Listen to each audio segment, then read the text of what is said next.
How you doing, guys? Eric from rulthewasteland.com. So the past couple years have been pretty much just a string of vindication for preppers and anyone who's preparedness minded. Everything from the toilet paper shortages to the pandemic, however serious or not serious it may have been, to the current supply chain issues, just over and over again.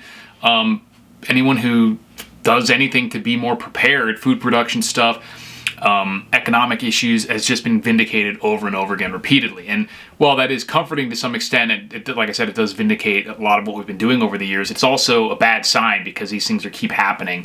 That it's not good to have to rely on your preps, but it's also, of course, obviously good to have them when something happens. And just recently, within the past few days, one more thing has happened that has shown the importance of being prepared, and that is specifically water issues in Jackson, Mississippi. Now, Jackson, I believe, is it is the capital, right? It's the biggest city in Mississippi, if I'm not mistaken. It's not even that big, though. I think it's only like 180,000 people.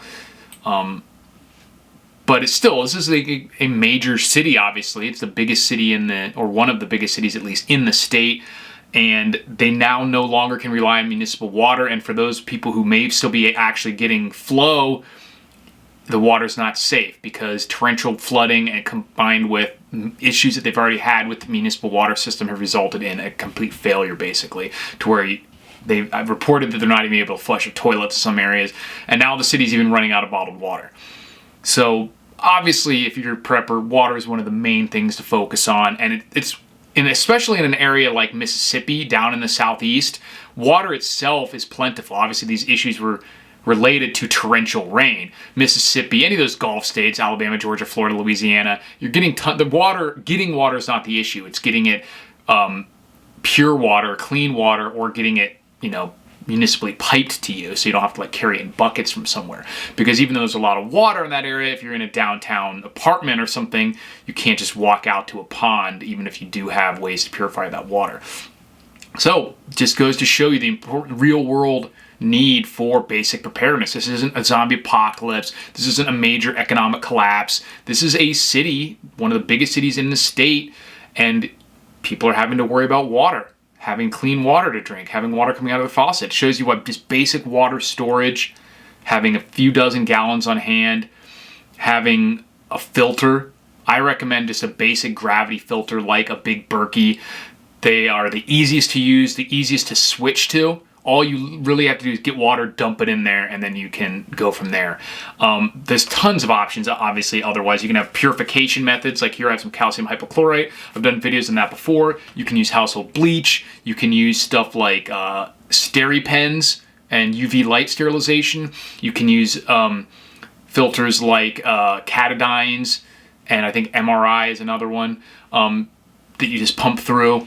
Those work great. You can use the sun oven to pasteurize water with heat. You can boil it, so you have to have fuel for that. But there's just so many ways to deal with this, and the easiest being to store a little bit of water.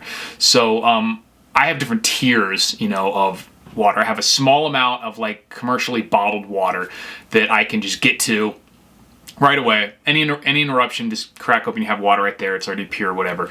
Then I have an additional level of water storage, starting with 5-gallon cans of just tap water, barrels of tap water, and then my pool. And that's just actual water storage. That most likely, since it's been in storage for a long amount of time, and especially the pool, I probably wouldn't rely just on immediately drinking it. The stuff in the barrels and the cans should be fine, but if it ever gets to that point to where I need to break into those, I'll still probably run it through the filter or at least pop it in the sun oven before I drink it or cook with it, just to make sure no algae or bacteria growth has been in there or whatever. And the pool, I would have to wait until some of that chlorine off gas slowly, because right now it's definitely pure. There's no bacteria or anything in it, but it's actually too much of the chemicals to kill it. I would probably throw up if you drank pool water right away. But that's quite a bit of water there. And then I have the ability through a Berkey, I have a reverse osmosis filter, I've got the calcium hypochlorite, I have a Catadine, I've got the sun oven. I have many, many ways to make that water safe to drink as well. And you don't really need all those different methods. You just have to have a plan for what you're going to do. The first step is having a small amount of ready-to-go water on hand, and then have the method to not only procure water but to purify or sanitize that water when you get it. And this actually ended up being beneficial for me recently too, because not nearly as big of an issue as what's happening in Mississippi, but I had a water leak in my house. There's like a water softener, and that thing exploded, and I had to turn off the water at the main because it came through there. It was a whole house system basically, so the first place it goes through is through the water softener. So if I turned the water back on, that would start leaking everywhere, and then so the water couldn't get to fill the toilets, couldn't get to the sinks, the dishwasher, without going through that leak, so I had to turn the water off. So we didn't have water flow for like a day and a half. Didn't end up being a huge deal, luckily, but I had, I had water from the pool or somewhere else I could fill the toilets with. Drinking water in the bottles, things like that, make it a lot easier to deal with what could have been a major inconvenience turned into a minor inconvenience. And in Mississippi, what's a major problem could be turned into a major or even minor inconvenience depending on your level of preparedness. And this is like normal time stuff. This things can happen. Imagine what can happen in a major disaster scenario.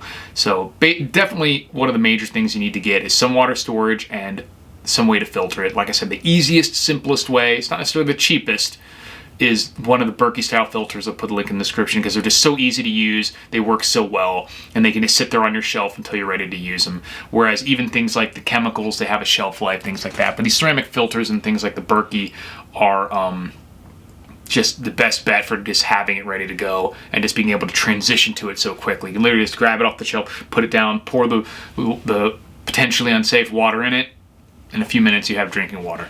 And so like I said, link will be in the description of that. They've gotten a lot more expensive over the years. They pretty much double what they are when I bought mine, which is probably 10 years ago at this point. But I don't think it's going to get any better, especially with stuff like this coming out as the country descends even more into being a third world shithole and having problems with drinking water. That's just going to continue to get worse. So definitely make sure you got your water squared away. Like I said, this is another real world example of how important this stuff is. Preppers vindicated once again. Thanks for watching. Check out rulthewasteland.com, and I'll talk to you guys later.